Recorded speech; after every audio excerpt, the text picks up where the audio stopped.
Je suis le directeur du campus digital, donc un des organisateurs de cet événement autour de la bienveillance au travail.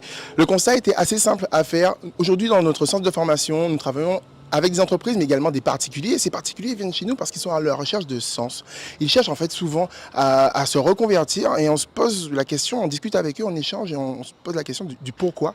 Et en fait, souvent, on a derrière des phénomènes assez difficiles. On parle de burn-out, on parle de dépression, on peut parler plus légèrement de quête de sens. Aujourd'hui, en fait, l'idée, c'était justement de réunir des professionnels qui pourraient apporter non pas uniquement de la théorie, mais une méthode, des outils pour justement permettre aux entreprises, aux structures de pouvoir éviter d'avoir ce type de phénomène négatif au sein de leurs salariés. Moi, j'ai insisté, disons, surtout pour montrer que la bienveillance, qui est une thématique qui est très rabâchée maintenant, depuis les suicides qu'il y avait eu à Renault et à France Télécom, que beaucoup en parlent, mais peut-être qu'on en parle de façon démesurée.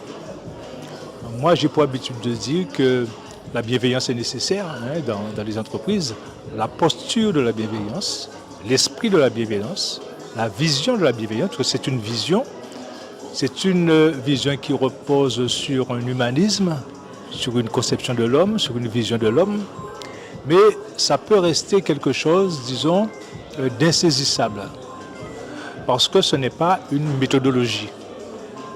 La vraie méthodologie, c'est celle qui consiste à mettre en place des démarches de qualité de vie au travail. La bienveillance vient conforter cela. La bienveillance lui donne du sens.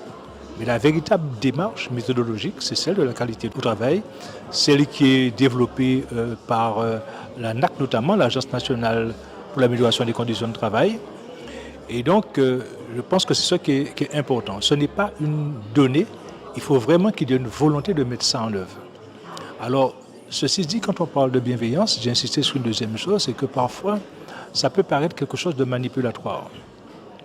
Autrement dit, on peut utiliser la notion de bienveillance au travail pour pouvoir entraîner les travailleurs à adhérer à des politiques qui ne vont pas parfois forcément dans leur sens, dans leur intérêt.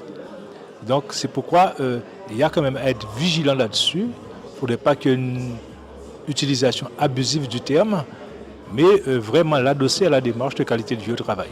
Et la troisième dimension, c'était pour dire que chez nous, ça prend un sens tout particulier parce que nous avons un rapport au travail particulier. Donc, quand nous parlons de bienveillance et de qualité de vie au travail, il y a à avoir également sur ces questions-là un regard, disons, autocentré, un regard endogène, disons, qui prend sens chez nous. Au moment où nous sortons du Covid, où les préoccupations de tous ont changé, où effectivement nous cherchons un bien-être au travail, un bien-vivre, je pense qu'il était important de poser cette question, de voir si la bienveillance à elle seule rassemble toutes les composantes du bien-être au travail, ou si il faudrait y adjoindre autre chose, ou se diriger vers d'autres modèles que celui notamment de l'entreprise libérée qui nous est proposé dans ce cadre-là. Donc voilà, un très bel échange et des invités pointus sur la question. Donc voilà, à refaire et merci à la Guadeloupe.